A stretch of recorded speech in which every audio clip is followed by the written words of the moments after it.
Hello friends, आप देख रहे हैं हमारा चैनल अनमोल वचन। आज मैं आपको बताने वाली हूँ खांसी रोकने के आसान घरेलू नुस्खे। आइए जान लेते हैं इसके बारे में। जब सांस नली में ब्रोंकाइटिस या कोई इन्फेक्शन या साइनस इन्फेक्शन हो जाता है या बलगम जमा हो जाता है तो इस परत को साफ करने के लिए खांसी आती है। खांसी आने से श्वास नली में जमा कफ बाहर निकल आता है ताकि सांस लेने में परेशानी ना हो। खांसी की समस्या कभी कभी बहुत ज्यादा परेशान करती है, जिससे लोगों का सोने, पढ़ने, बैठने और किसी से बात करने में भी मुश्किल होने लगती है। आमतौर पर खांसी सर्दी, जुकाम और फ्लू के दौरान होती है। खांसी की समस्या के पीछे का मुख्य कारण वायरस होता है। अगर आपको 7 दिन से ज्यादा समय तक खांसी होती है तो आपको डॉक्टर को दिखाना बहुत जरूरी होता है।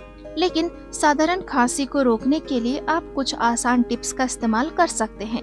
आइए जानते हैं कि खांसी को रोकने के लिए आप किन टिप्स का इस्तेमाल कर सकते हैं। बहुत सारा पानी पिए। बलगम खांसी आने का मुख्य कारण होता है, लेकिन पानी पीने से ये गीला पड़ जाता है जिससे खांसी नहीं आती है। इसलिए खांसी रोकने के लिए पानी पीते रहना एक बेहतर उपाय होता है। 2, सिर को थोड़ा ऊपर करके सोए। खांसी से बचने के लिए सोते समय ये उपाय करना काफी फायदेमंद होता है। ये सांस को गले से जाने से रोकता है, जिससे खांसी नहीं आती है। साथ ही एसिड रिफ्लक्स को कम करने के लिए ये फायदेमंद होता है। 3, स्टीम का उपयोग करें।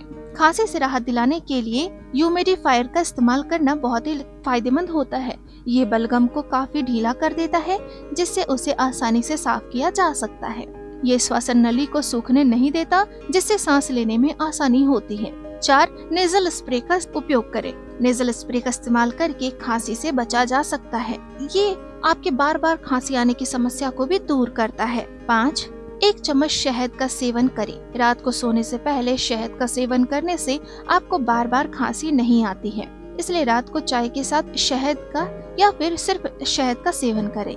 इसके एंटीबैक्टीरियल गुण आपकी खांसी को ठीक करने में मदद करते हैं। तो दोस्तों, ये थी हमारी आज की वीडियो। उम्मीद करती हूँ दोस्तों कि आपको हमारी ये वीडियो पसंद आई होगी। अगर आपको हमारी ये वीडियो पसंद आई है तो प्लीज हमारे चैनल अनमोल वचन को लाइक व सब्सक्राइब जरूर कर लें। Thank you.